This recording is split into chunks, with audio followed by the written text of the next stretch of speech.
Hello and welcome to the About to Interview podcast. I'm your host, that guy named John. This is a supplemental version of the About to Review podcast, which drops every Wednesday and covers movies, TV shows, film festivals, and more. You can follow the podcast on all forms of social media, Facebook, Twitter, and Instagram at About to Review, and make sure to subscribe on iTunes/Apple Podcasts, Stitcher, TuneIn, Blueberry, and anywhere else you get your podcasts.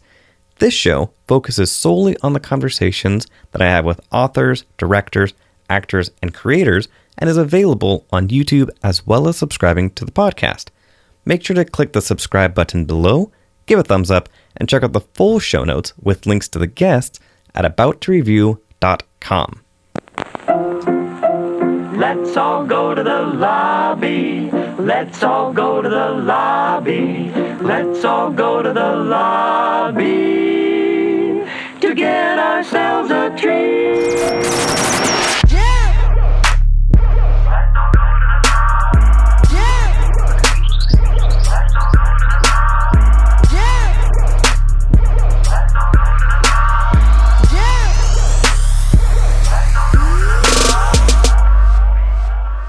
Joining me on this episode of the About to Interview podcast is returning guest Pornsak Pichetshote, from who I originally met at Emerald City Comic Con this past year, the creator of Infidel, the comic series. Welcome back, Pornsak. Thank you. It's good to be back. And joining us for the first time is a fellow podcaster and also the person who, kind of provided the other critical component of a comic book, which is the visuals. So welcome to the show, Aaron Campbell. Hello. And just for a brief correction, me and Aaron are actually co-creators on the book. I was technically broken down. I did notice that in issue 5, you finally, or not finally, but yeah, it does say co-creators because it was something that you're a little bit, a stickler about in the notes of issue number 1. You were like, the way it breaks down, we have to say creator here, artist here, but yes, co-creators. Yeah. I've gone through so many things because, in a way, everyone who works on the book is a creator of the book. It's just the book doesn't exist without everyone involved. So technically, me, Aaron, Jeff, and Jose are co-creators. And so when I started the book, it didn't feel right. It didn't feel right. It single one out felt wrong. And then at one point there was there were storytellers just by me and Aaron, but then I didn't want to take any credit for the art because I definitely didn't help at all in that department. Right. So then it became this weird thing of how do you sort of break this down? And by issue 5, I was just Aaron has certainly done all the work as a co-creator.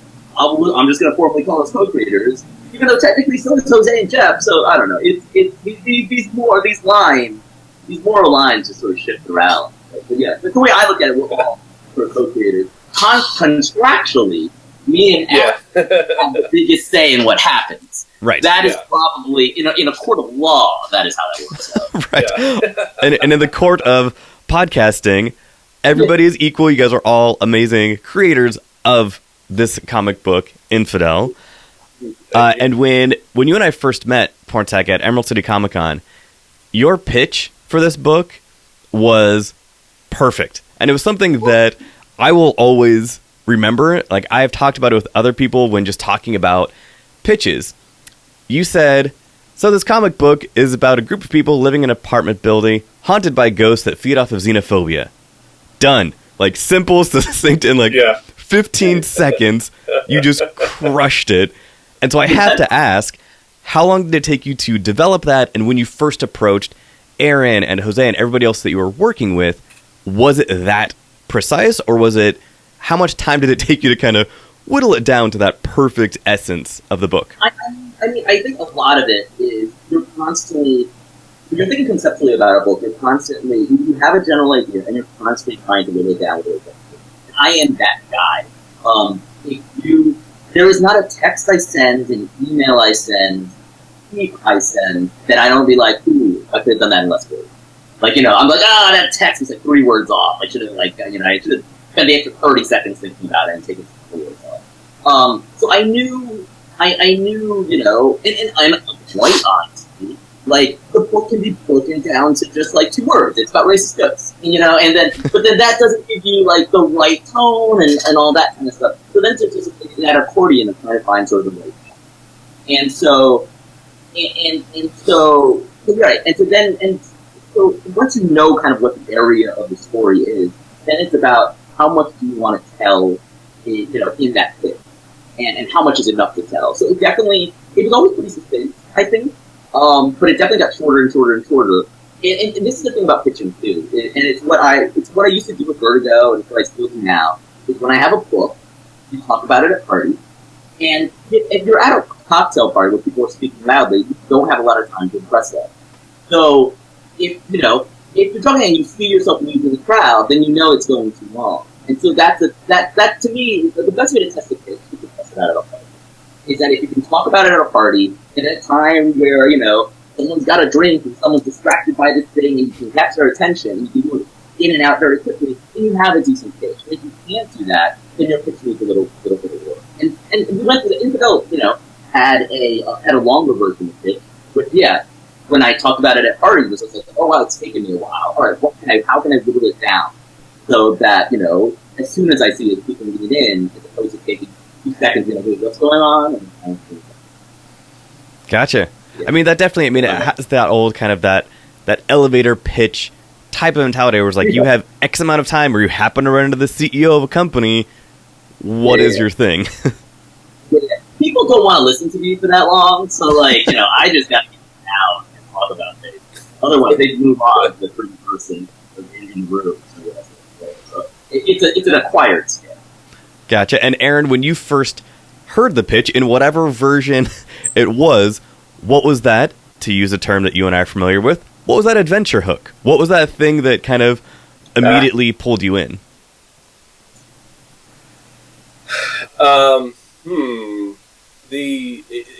It's kind of a lot of things. It was the fact that I was being asked by a dear old friend and former professor where I went to undergrad, Jose. He was I never had him as a teacher, but I've known him since I was undergrad. He started teaching when I was, I think, a sophomore in college, like 1997 or 8, I believe. And so I've been wanting to work with Jose for quite a long time because I've wanted Jose to color my work for a very long time. And then it was really more Jose's pitch based on Pornsak's pitch that intrigued me, which was that it was a horror story. It was going to be a short horror story series that dealt with themes of racism and xenophobia. And I was like, that sounds awesome. That sounds like exactly the kind of story we need right now. And I want to do horror so badly. I've been wanting to do horror for so long. It was perfect. Every aspect was perfect. Nice. And then definitely, leading right to that and the work that you did with Jose to draw and color the book. The visuals in this book, especially when it comes to the kind of, like Pornsak said, racist ghosts, we should make that a hashtag. Hashtag racist ghosts. I wonder how quickly that would go viral. We should have thought of that at the beginning. Really. But speaking of the racist ghosts, they're uniquely terrifying. The visuals in this are just so tangible. And it reminded me a lot of, Chris Wallace's work on The Fly and Bob Botton's work on The Thing. Yeah. These kind of physical manifestations, but the way that they are stretched and pulled. So kind of what were your inspirations with that visual medium or with those visuals, and how much work did you really kind of go into physically shaping those creatures? So it kind of began as just a conversation, what we wanted the ghosts to look like, how we imagined them. And I know that a lot of Pornsak's influences are in manga and anime horror and also, Asian horror films. So it was already a concern from the beginning that there is a strong, weird visual component to the horrors in the book. Things that are other and unexplainable. So I started thinking about that idea, and I don't know, I just came up with this idea that the ghosts would somehow be reflective visually of exactly how they died, or exactly how they appeared in the moments of their death. And then we started layering on other ideas on top of that, which would reflect the lingering aspects of their character that defines their racism, their insecurities, their character in life. So it was a bit of a combination. You have our main ghost that shows up right off the bat in issue 1. Mm-hmm. He's completely twisted, just like there's a female ghost that you always see who's very twisted. There's a reason for that. You've read issue 5, so perhaps you know the reason for that at this point. And then as we kind of pan outward, the other ghosts also are kind of reflective, especially the ghost. There's a second ghost that appears in issue 1 where Aisha walks into Leslie's office, and she sees this hideous man standing there, and then he melts. So there's also a clear reason why he does that, based on how he died. So, and then there, like I said, again, there's other aspects, like things about their character that I tried to infuse into them visually, to tell their story without words. Nice. And then, I mean, especially now that you mention it, with Pornsak, I mean, I wonder if, because now that I have that in my head, there are definitely some Akira vibes with some of the creatures and just the way that they're kind of, I guess, put together. I'm using air quotes. yeah. The way they bubble and boil, you know? Exactly. It's funny, there's a bunch of things that went into it, and I actually don't know sort of what the causation, the chain of causation was. But you can make the argument that because I'm Asian, I am into a lot of manga and anime and Asian horror, and I'm drawn to that stuff. You can make the argument that I'm not drawn to that stuff, but my proximity to living in those countries had made me, aware of that stuff, so that when I was canvassing around and looking for, like, what are some effective horror comics, which are the ones that work, kind of thing. And I actually don't know sort of, which came first, the chicken or the egg. A lot of it for me, though, is that when I was looking at horror, I was looking at what was the most effective horror. And the most effective horror that I had seen, and literally I had it all on my shelf as I was writing the book, most of it came through Junji Ito. Who wrote Maki, Yo, and Tome, and there was other people as well, and definitely the foremost stuff in Akira was part of it. And one of the things I kind of learned, and also looking at stuff like Delano, John Ridgway's Hellblazer, Alan Morgan's That's Swamp Thing. One of the things that it's when you're writing anything in any creative process, there's a learning curve that happens as you're doing it. And so much of that is self-exploration. Most of the tools that you're working with are self. And one of the things I've kind of realized was that, oh wow, body horror works better in comics than it does in live action. And so when you look at stuff like The Fly and The Thing, those are very effective body horror. There's not many of them in film. And part of the reason for that is that it's very, very, very tricky to pull off. Cronenberg pulls it off, Carpenter pulls it off with that movie, and probably more for the special effects artist whose name I forget, but Aaron, I know for you know. For which one? For The Thing. The Thing was Bob Bottin was the actual creature designer, and then John Carpenter was the director. Yeah. Who was the creature designer? Bob Bottin, I believe. Yeah, Bob Bottin. Yeah. And he was great about that. And he was so good about the thing there. Kind of thing. So, I don't think I realized it before. All I realized, and this is something Jose, in his wisdom, sort of tuned in on, was able to articulate, and then I was able to run with, is that so much of the horror that I was responding to, and the horror that scared from body horror, is the concept of the body bending but not breaking. And so the moment where the body breaks to the point of burst and blood, a certain amount of unease is lost. And I think part of what the body horror and some of the body horror that we do, there is this Pavlovian kind of reaction to a body twisted that, in a weird way, we feel more relief if it actually broke and blood spurted out of it. It's the fact that it doesn't. It defies our rules of our world and reality that adds to that unease. And that was something I kind of realized as I was writing. And like I said, like as you're writing anything, you're learning more about the tools that you're writing with as you're writing them. And so as I understood that, we ended up playing more and more and tried to find different ways to vary things up. But yeah, so a lot of it started with, Asian horror was definitely sort of, be it a Tomo, be it Ito, and also being, a lot of the Japanese horror movies like Yuan and The Ring and The Grudge and Dark Water.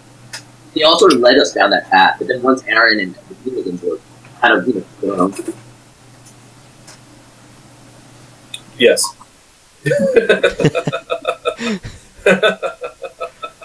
Yeah, I mean, so definitely, that is a very good point and a very good visualization of, we have all, watched those things where, if you see something stretching and you're wanting almost that release of the break. Because once it breaks, and you're like, oh, okay, it is over. As opposed to that, that uncomfortable stretching and pulling of something. Even when, a recent example, there's a film I watched, a awesome French film that was at the Seattle International Film Festival called Revenge. And a character, and I it's one of those things where it always happens in horror, but, steps on some glass. And so they have this brutal visualization of the person taking the glass out of their foot. And as you're watching them do it, you're just so uncomfortable. But as soon as they get it out, then you're like, whew. You can finally breathe. And so that art style what works so great about things like that, or when you see somebody's fingernail break off, is that everybody can relate to that. Yeah.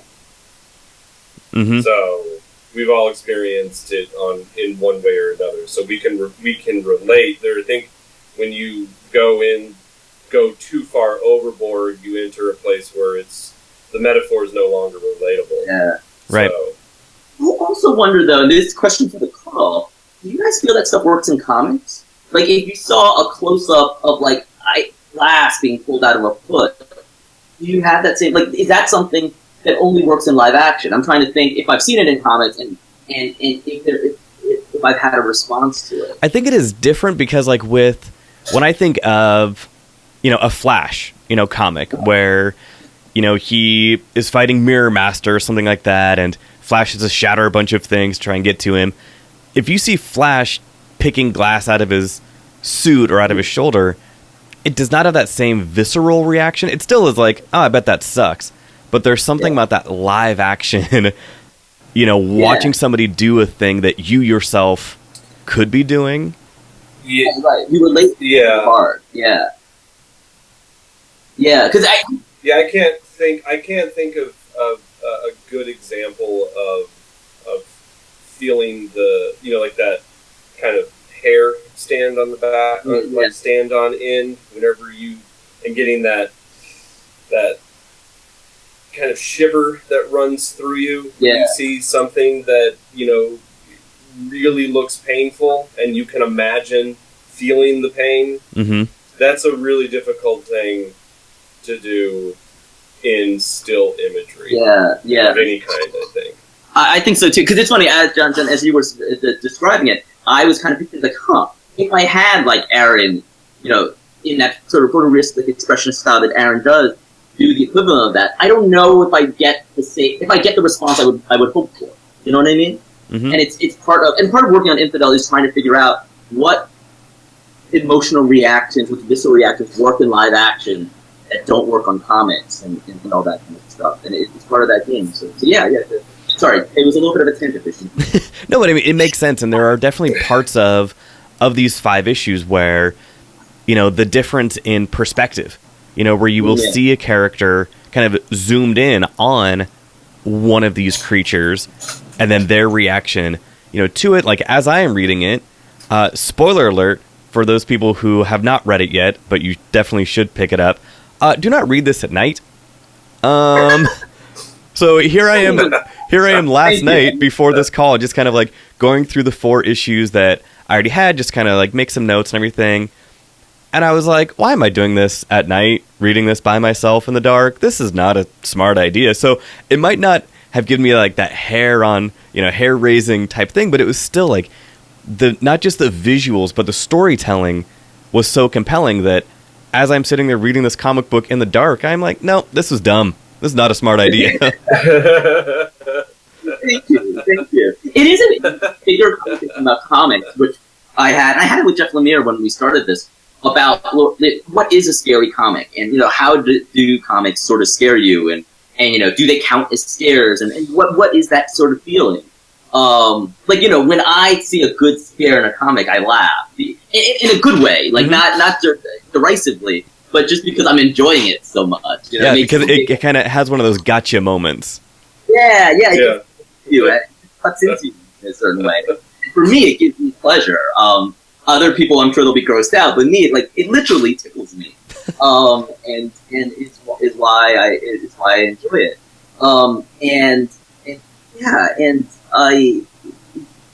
Sorry, I lost my train of thought, but I'm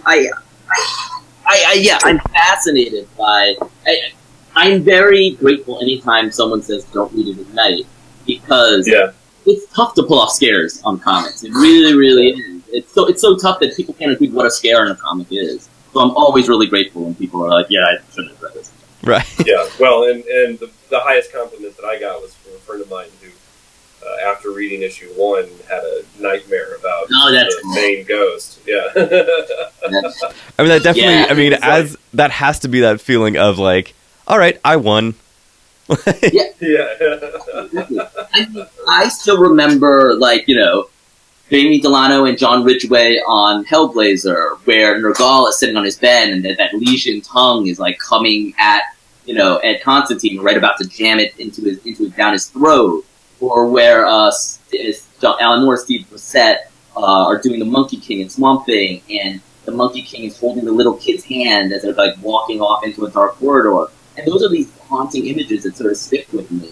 And it's definitely the goal, so that, you know, because I read those like 10 years ago at this point, you know, the goal is that people remember Aaron's imagery as vividly as I remember those.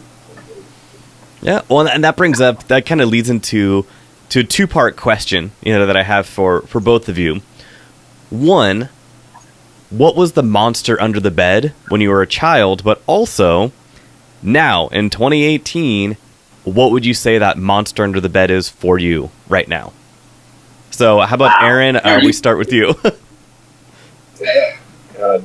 No pressure. The monster under the bed was definitely, well, it wasn't so much I didn't have like a clear image of what it was. It was the fear of your arm or your leg or a limb hanging off the edge of the bed.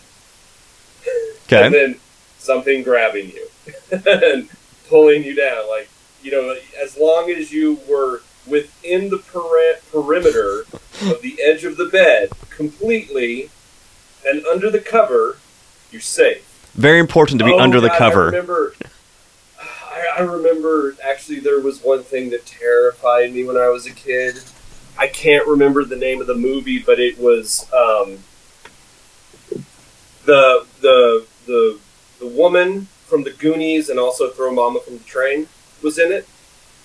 And it was a horror film, and I remember somebody, like, in it, someone threw a basketball so hard at her head that her head exploded. Whoa. Like she was standing against a wall, they threw a basketball, and her head just goes bloom. Wow. There was a scene in there where I think her head crawled up under the covers of the blanket and into the bed where one of the main characters was sleeping or was in. And you see the lump move through under the sheets. And then she lifts it up and there's the head. And yeah. I cannot remember what that movie was, but she was definitely in it, so it should be fairly easy to find on IMDb or whatever. But yeah, that was definitely... That completely just shattered my illusion that the bed was a safe place. So there was that. And now the monster under the bed is... Jeez. Do I have to even say it? You can say whatever you want.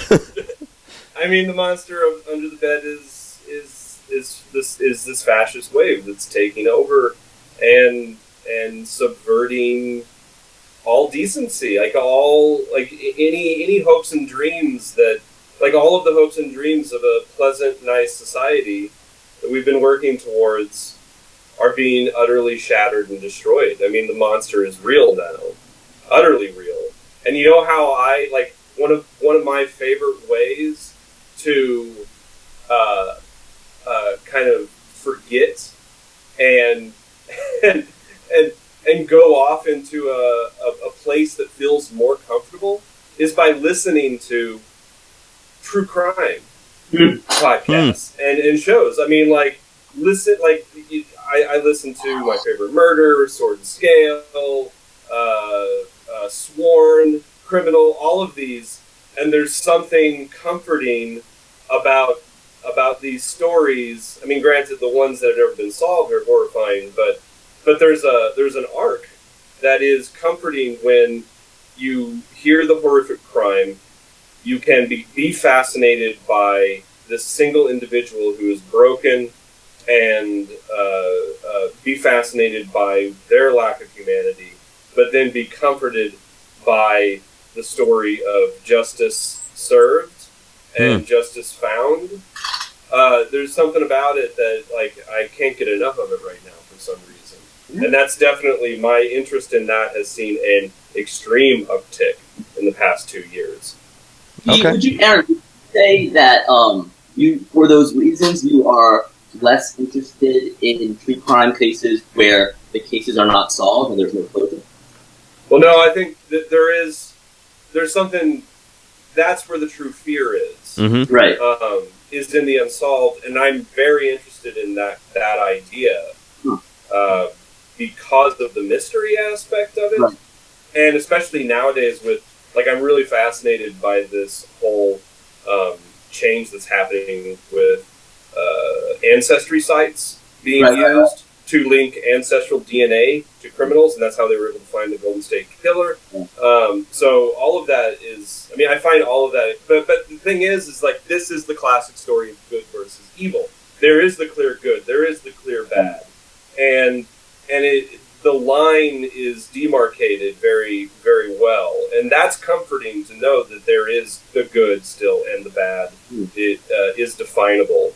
Whereas now it's like suddenly, I mean, I was online yesterday seeing somebody going off about how fascism and Hitler was left wing, and I'm like, what are you talking about? I was like, what world do we live in right now? Mm-hmm. And that's the true terror, that what we have considered to be settled law for so long, you know, like these issues have been settled since World War II, suddenly are no longer settled, and people are trying to completely pervert all the information that we have gathered as humans for 1,000 years. So that's what terrifies me the most. Okay. Now, those are both very valid and very visceral kind of images, we could say. So Pornsak, what about you? What was the monster under your bed as a child and now?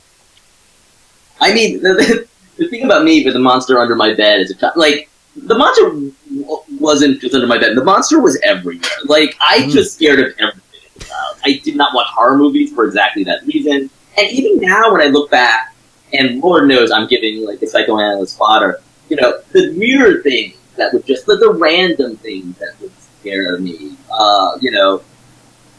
Places that were too empty. Airports at night. I still find airports at night on a layover where no one's around, big wide open spaces. Those scare me. Scare me a lot when I was a kid. Something I still haven't when I was a kid, which I still haven't quite figured out. Unglamorized nudity scared me as a child. That's I don't understand why. A lot, everything. I did not watch horror movies. Everything scared me. And so as a result, I came to horror movies and the horror genre more as an adult, and it became a way of looking at psychology. But everything, basically everything sort of scared me as a kid.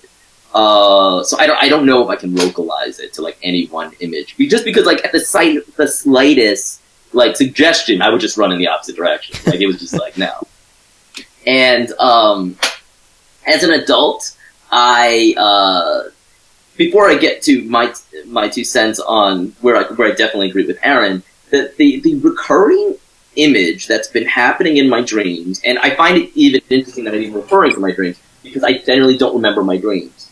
But the thing that I've been realizing slowly is part of this fear that I have, I don't know where it stems from, is this ongoing sensation that I'm putting the brakes on my car and it's slowing and not stopping. And I don't know where that comes from. I'm sure if I Googled it, it means somewhere.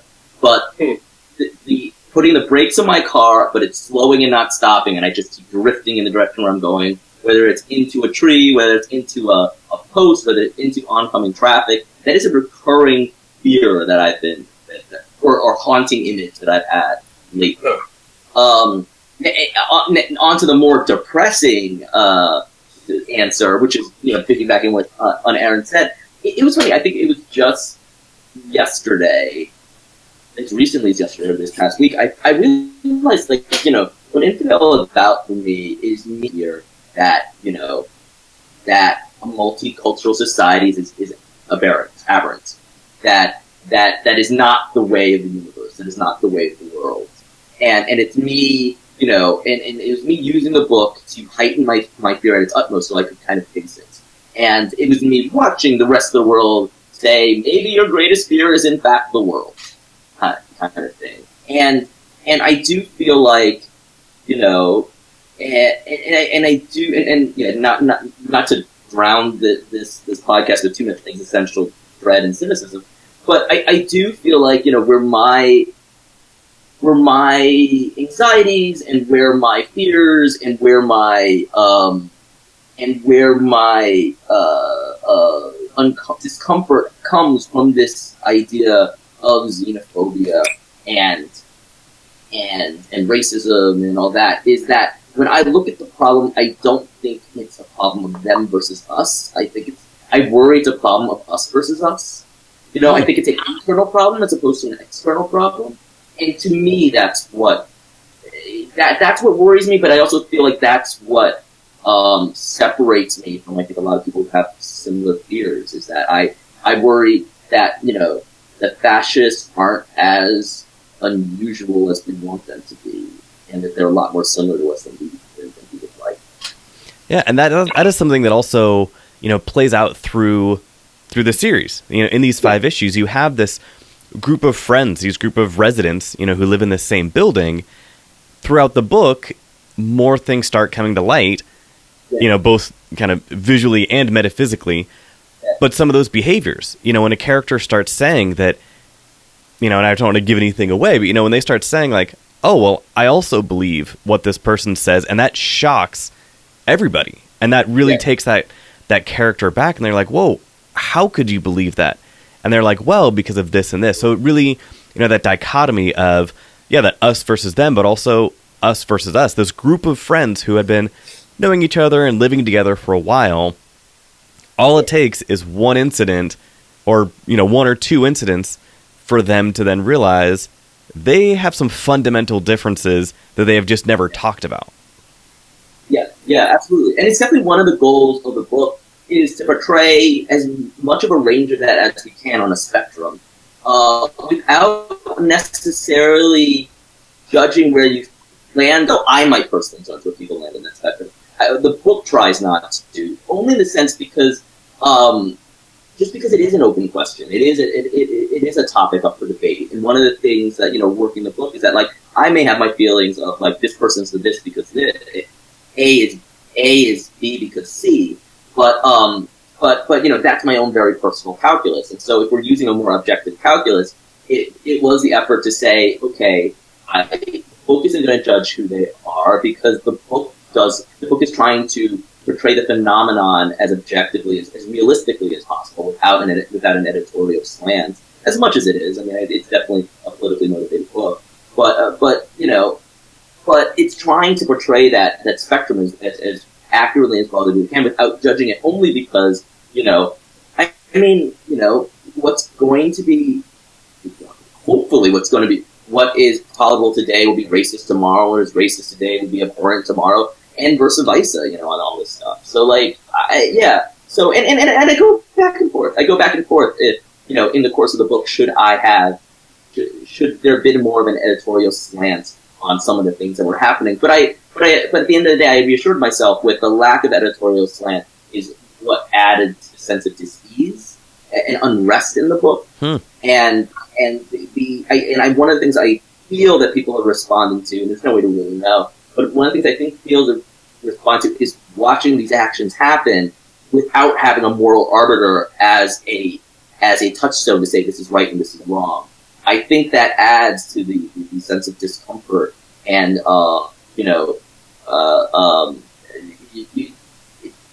off-centeredness that keeps it a tense and scary book. Nice. And then question for Aaron. So a character in the book, Ethan, is this novelist, and as the madness is kind of happening around him and things are happening, he is like, oh, I can use this as, fuel for my next book, and I can use this as references for my next book. When it came to some of the more occult things, and I know you are, a big fan of Lovecraftian horror, but what were some other references for that? So a lot of those references, I've never been, like my friend and partner co-host on my podcast, he is like Alan Moore, a practicing warlock wizard. I'm not exactly sure what Rob likes how he likes to self-identify, but I used to be... So wait, he multi-classes between warlock and wizard? Yeah. So, I used to be very interested in that, historically. I think there might have been, like, in college, a short time where I played around with Kabbalah, somewhat seriously, but kind of the way, I guess, that Madonna plays around with it somewhat seriously. Right. But eventually I abandoned all of that and just kind of stayed interested as a subject of history, because I think it's fascinating, that period of medieval history where there were alchemists and there were so-called wizards who were trying to effect change on this pseudo-scientific level, where they were trying to incorporate religious principles and scientific principles. So I went back to that source, which is when Ethan opens up that journal that he finds in the basement, and you see all of these glyphs and symbols and stuff. That's all stuff from actual texts, medieval texts, like the Key of Solomon the King, which is supposedly, the story goes, the system of magic handed down to King Solomon via Moses, which Moses received at Mount Sinai when he confronted the burning bush. But of course, this is all apocrypha. It doesn't actually exist in the Bible. It's stories told afterwards. I think the Gnostics in Egypt were interested in these ideas, and it may have come out of that. There's allusions to other things like Cornelius Agrippa, who was a kind of renowned alchemist in the Middle Ages in Europe. He wrote a book called The Three Books of Occult Philosophy. And I also looked to alchemical imagery a lot for the character who sort of acts as our authority on that subject. Mm-hmm. He has all these tattoos. All of those are alchemical imagery and symbol that all had to do with very esoteric ideas about how the divine and the natural world intersect with each other. And so that's sort of where I went for that imagery. None of that was made up on my part. So it's all stuff that exists out there. People used to be fervent believers of.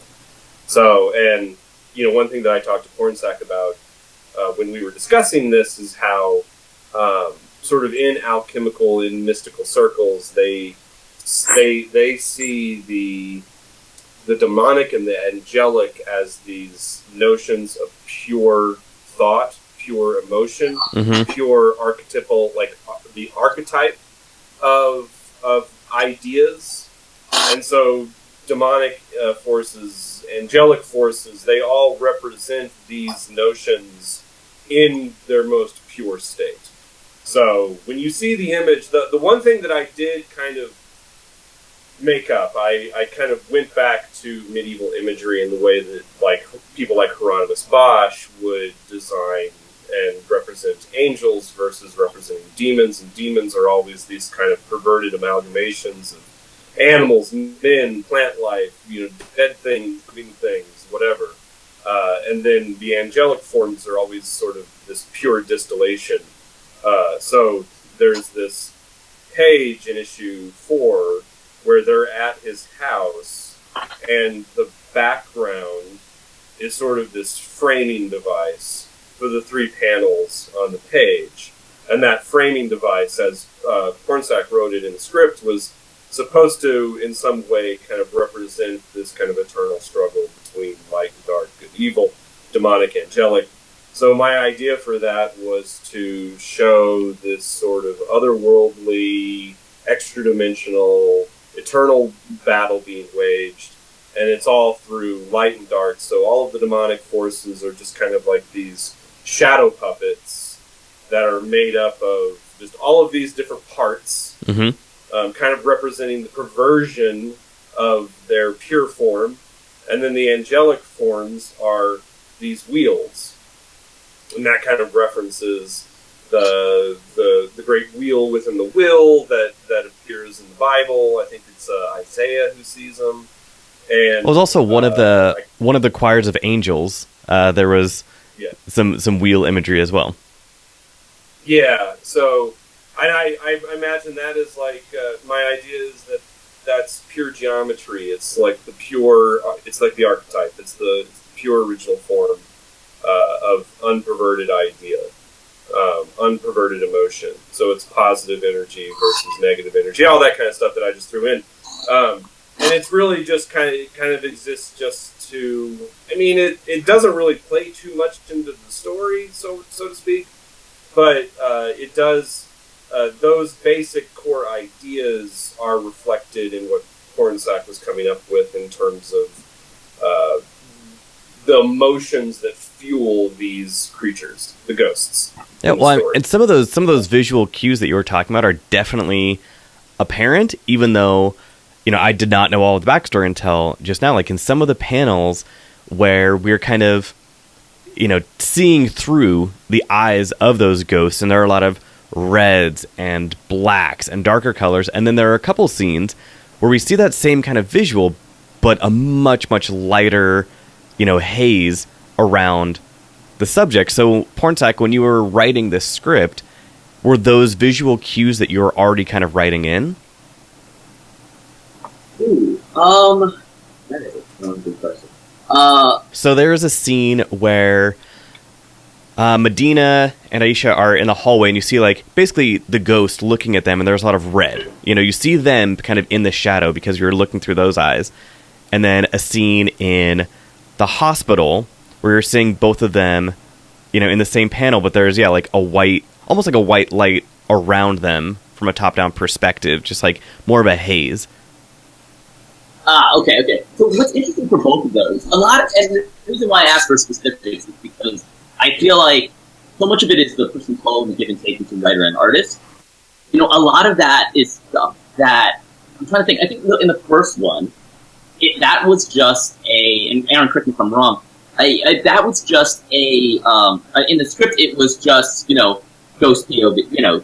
Not even ghost POV. It was third person POV, and it was meant to it was meant to simulate that third person camera where you're not quite sure if it's the ghost, or not quite sure it's the killer, or it's just an objective camera kind of play with it. And I think Aaron took that one step further, and I think that was around the time where Aaron came up with the idea of the sort of ghost vision and ghost POV, and then it ended up having a very specific effect. That was for that first one, and I think for the second one, that prayer sequence, I want to say that the haze was. I remember there was a version without the haze, and then I can't remember if we added the haze, if I had the haze in the script, or if it was a conversation with Aaron where the haze was added. But for all of them, Is that the scene where Medina is at the hospital, sitting next to Aisha's bed? Yeah, yes. I think it's when she's pregnant, right? Yeah. Mm-hmm. Yeah. Was that in the script, or was that you, Aaron?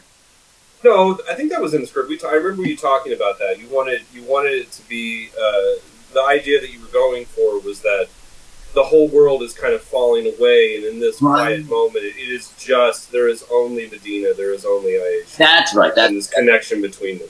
Yeah, that's right. That's what it was. So so in that particular one, then it was more in the script. In the first one, I feel like the stuff that you're responding to is more Aaron bringing it to the table.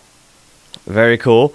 And then kind of one of my last questions is, of this kind of 5-issue series with a limited number of characters, who are really all together some of them are trying to figure it out, some of them are just around while it is happening and kind of responding. But what character do you each relate to the most, and why? Aaron, you answer this first.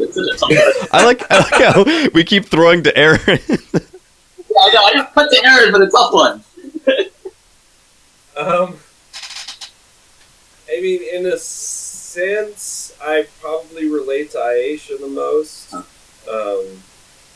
because I can understand her social uncertainty and her social unease dealing with confrontation and what's happening around her, and kind of just wanting to retreat from that and not upset the status quo.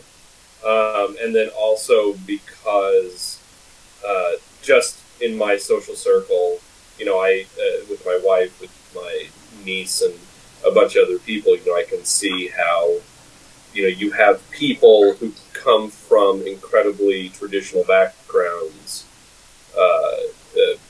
Even my mom, even me, people who come from incredibly traditional backgrounds who are trying to live their lives on their own terms and figure out their own path, and they just kind of want everybody else to just deal with it, not make such a big deal out of everything, and so this is what Aisha is having to deal with as a Muslim American. She has to deal with all of this baggage that's coming, that's being put on her from the outside, and she has no choice but to deal with it and still try to live her life. I mean, I come from a background of very fundamentalist Baptist, Southern General Baptist, and now granted, I didn't have to, I was never pressured so much by my parents to follow that path, because even they were always kind of conflicted, throughout my childhood of,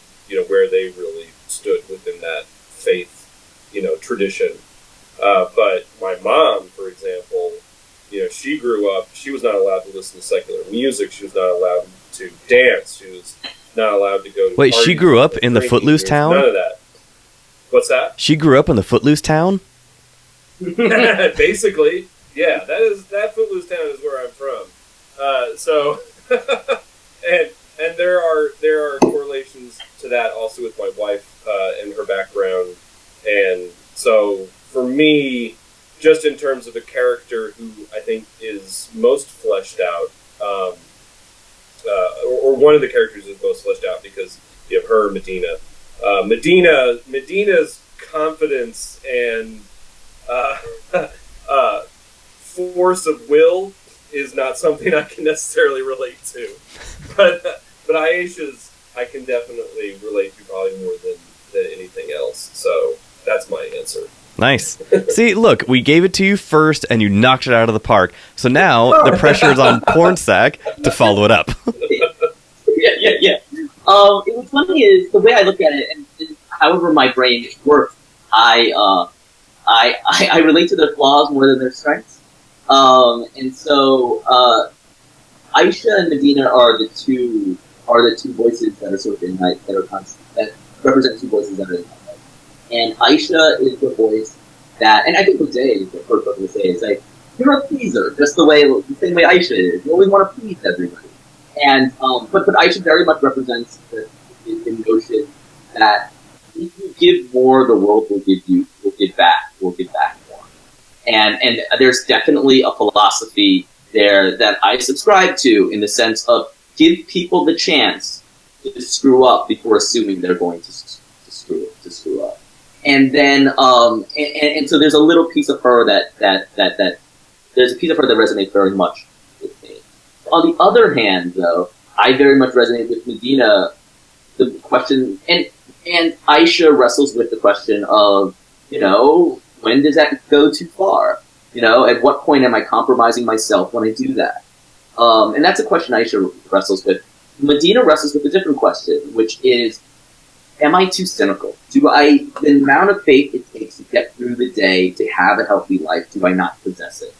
Do I need to be more than that? Do I need to take more of a leap? Do I need to have more of a sense of trust? But the world is on fire, so how can I do that? Those are the two voices that are very much in my head, and I relate to them a lot, especially when I'm writing them. And I can flip back and forth between them very easily, of being the person who I'm getting someone too much, rope to hang both of us with, and then on the other hand being like, why can't I be more trusting that people are doing things for the reasons why they are doing things, as opposed to these alternative things I'm trying to figure out. Those are the two voices I very much relate with. And then, and certainly, I gave Ethan some stuff. I put words in Ethan's mouth that I have sort of thought. It's interesting. I put experiences in Ethan's mouth that I have experienced, even though his interpretation of them are actually very different from mine. And because ultimately my perspective is the perspective of the book and all the characters in toto, as opposed to any one of the characters. But that, and also, just a little, and I relate to a little piece of Reynolds as well. There's also a little piece of Reynolds as well. Fun fact about the book: in the script, Ethan doesn't look nearly as much like me as he did when I got the art back. Okay, see, that was something that I was also I was going to lead into that next, depending on who you said, because as I'm looking through, I was like, wait a minute. No. I had that same discovery. When he was back. You know who I used for the model for Ethan? Who? Myself. I just changed my face, but it's my basic facial structure. So really? It's weird. Yeah. That's so interesting. I like that. That is pretty awesome. And I like that all of us learned something from that. Yeah. We're not so different. There you go. So my last question. So one of the themes and a direct quote that is repeated in, starts in the first issue and again it comes up later on, is obsessing over the shadows in a room full of light. Huh. And that concept, that idea, absolutely stuck with me. And so I kind of want to, tie it into something else. But what are some obsessions that each of you have that people would not expect? That people would not. Pornsak gets to do this one first. Yeah. Okay. What's funny is I don't know if my obsessions are very obvious, or very obvious or not. Actually, I'm a wonk. I don't think this is a surprise. But I am a wonk to the extent that surprises where I surprise myself. Well, I will get excited over the most technical, especially when it comes to comics. Like, I cannot tell you how happy I am with our back cover. I love all the books, but like the fact that we have a previously on page, like I love that. As we're going over the trade, and I'm looking at card stocks for the cover and whether or not we're gonna have a spot varnish and how many signatures we're gonna add. Like, I get so jazzed by that stuff, and it's one of the things that really just kind of comes down to is the thing that I feel like it constantly surprises me is that it surprises me that I'm surprised by this, but I really, really, really do love comics, and I love so much so that I will get into a thing of, ooh, this is an interesting structure of how you put a comic, and I'm fascinated by it, and I can think about it for an hour. Like, I was just looking at Jody LaHoope's The Weatherman, and if you look at the credits of The Weatherman, and Jody's doing something really interesting with the way he does credits, where he does credits the way I feel like movies do credits, in the sense of, if you look at them, you almost get a recipe for how he made the book, and the recipe for the rest of the book, and it's almost up to you to be like, all right, here's everything in the box. Like, now can you figure out how he made it? Everything in that box. So, like, when I look at that, and I look at his credits, and he's got a digital content manager, sales manager, he's crediting someone for production, and I'm like, ooh, how does that work? How does that happen? And I start going down this rabbit hole, and the next time I see Jody, I'm going to ask him all these questions about how did it help? Did it make the book better? And all that kind of stuff. But I'm constantly surprised, and unfortunately I don't think it's a surprise to anyone, but like, I'm constantly surprised by how much I obsess with all the little minutiae that come with sort of making comics. And I obsess with this minutiae in all storytelling, but specifically in comics. I was just reading an issue of Optic Nerve this morning, and I loved how they have cropped dialogue balloons to show that someone is not listening to something, or when a scene changes. When a scene changes, but they're in the same room, the color palette of the panels change. Like, those are little things I've got to remember that for the next time. And I just get people. Nice. Well, I mean, it is good that, that obsession it just happens to be the medium in which you are a professional in comics. Right. It works out well, definitely. Nice. And then Aaron. So mine's kind of similar. Like, I also obsess over the tiny details. In my own art, it's about the pursuit of a perfect mark. So for me, working digitally is a bit of a double-edged sword because it allows me to get to a better mark, but it also allows me to keep making those marks over and over again, hitting Control-Z. So, trying to get that perfect line, or that perfect calligraphic swoosh or whatever. And but then also I am terrible at obsessing over historic details or anything that could be considered anachronistic or out of place or incorrect. I can get so deep into the weeds and the details that I forget that oftentimes a lot of these details are completely instant and no one will ever notice. For example, the very first project I worked on was a Sherlock Holmes book with Leah Moore and John Repion, and it was set in, I think it was 1895, I believe. And there was a whole aspect of the book that took place at Scotland Yard. And so in the script, they were talking about what was happening at Scotland Yard in this particular building, and it was all based on the way Scotland Yard looks currently, which is there's this really beautiful building on the Thames that it's this red brick building. It has a courtyard in the middle, so there's two buildings on either side, and then there's this big gate with the royal crest of Buckingham Palace or whatever it is, the King and Queen of England. And so it's two buildings, and then they're connected by a breezeway on the back.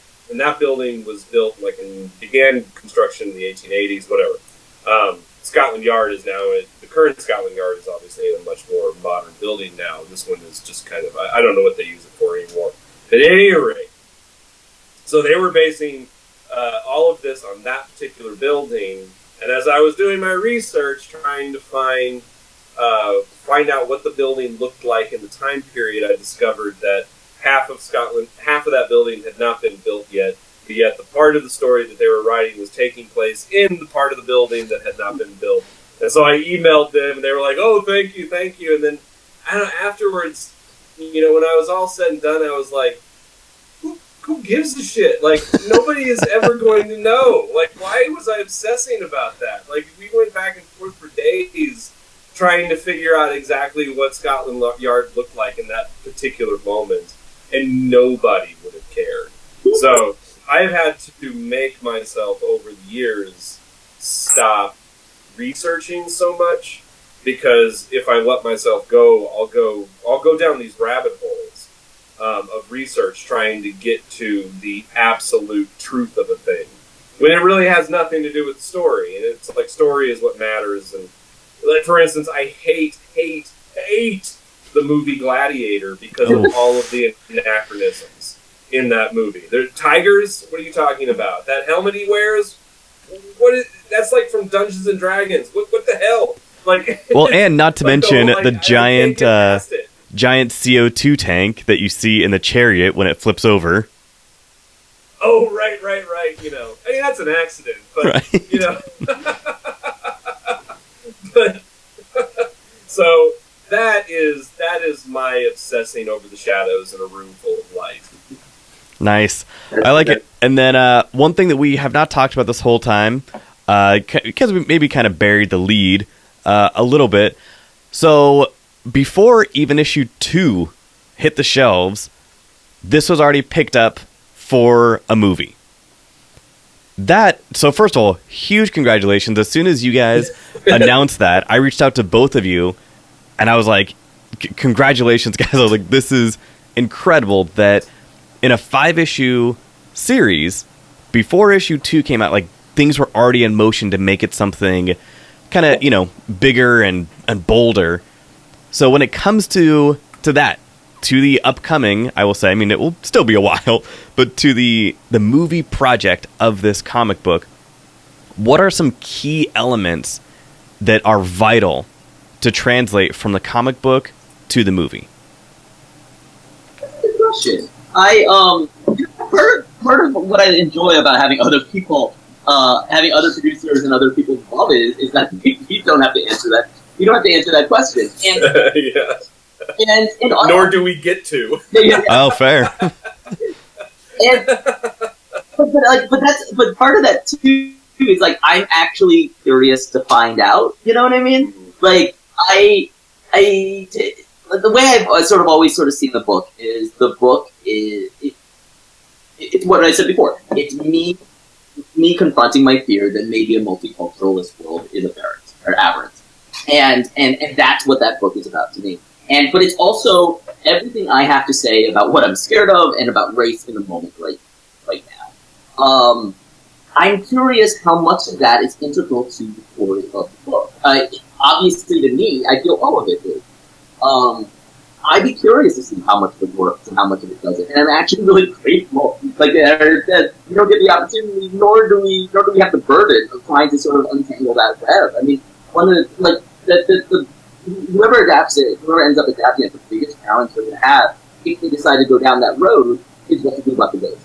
Do they want to get as ambitious and as metaphorical as we did with the ghost? And how do they do that in their media? Like I said, so much of the goal when I'm writing a comic, and specifically this comic, is to do things to make people in other media jealous. And comics does body horror better than live action does. I think if they tried to do the stuff that we do on the page, it would feel kind of laughable and cheap, no matter how much money they threw at the problem. So I'd be curious if I'm wrong about that, and I'm curious if I'm right about that. What the other solution is, or if it needs it at all. Like, these are legitimate questions that I don't know the answer to, and I am. But what? Yeah, I think the closest that you get to that type of body horror is The Thing. Yeah. And I just don't think that you could make The Thing again. I think it somehow he created a film that exists in a dome that cannot be recreated because that prequel that they made was just a piece of trash, and it was the CGI just did not work. And one recently, right? Yeah, it came out a few years ago. Don't watch it. Okay. Don't worry. If you don't heard anything, do not watch it because it ruins the entire introduction of the film. What is the key core mystery, which is what makes it so compelling. But it either way, it's also a perfect example of how trying to remake The Thing and doing that kind of weird body dysmorphia stuff that they do. Just it was just this spark of genius, and it just nobody's ever done it again. So it would have to have lots of shadow, I think.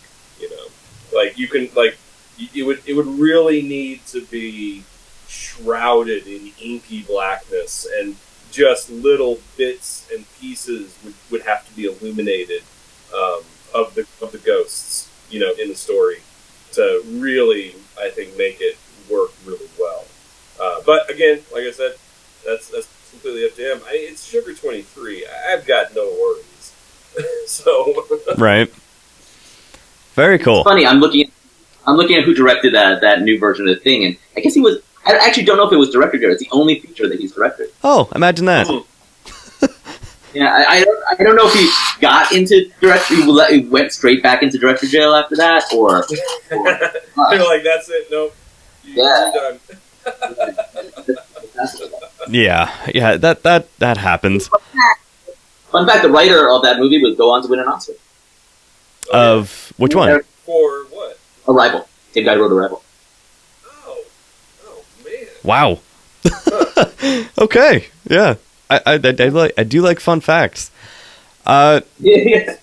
Cool. Well, thank you both so much for taking the time to talk about this, to talk about all aspects of the book. I was fortunate enough to get an advance copy of the book, which the day that this episode drops will be available in your local comic book store. Go support brick and mortar. It is vitally important, but also, if you want to get it online and buy it that way, you can. But support local whenever you can. And where can people find both of you on social media? What is the best way to get the updates about the book? On my end, definitely the best place to go is on Twitter, real_Pornsak on Twitter. And at some point there will be an Instagram account. I have a feeling I will be saying that until I'm 90. But Instagram is a long thing. But at some point there will be an Instagram. And you can find me on Twitter at Old Man Campbell. It's like old man but without a D. And I do have an Instagram account that I am trying to start using again because I know that's where all of the hip kids are these days. All the kids on Insta. It's all about the grams. And I think my Instagram is Aaron Campbell Arts. Oh, cool. And I'm also on Facebook. I'm easy to find on Facebook. Just do a search for my name. I think I'm the first Aaron that comes up usually. Really? So, I think so, yeah. Usually. Wow, sorry, fancy pants. Sheesh. Well. I'm definitely not the first Aaron that comes up when you Google me. Gotcha. And then, Aaron, another quick plug for something else that you are working on. You also have a podcast called Adventure Hook. Yeah, my little side hustle, Adventure Hook. It is a podcast about Dungeons and Dragons where we take a basic idea for a story each episode and spend the next hour and a half trying to turn it into a game that you can play. Oh, that's cool. Perfect. Yeah, I have been a subscriber since. I've been a subscriber since it started, but I technically was able to preview it. You sent me a copy of it a little bit before its release. Yeah. So we've got. I think we've got 4 episodes right now up on iTunes. Mm-hmm. Episode 5 just dropped on our Patreon page.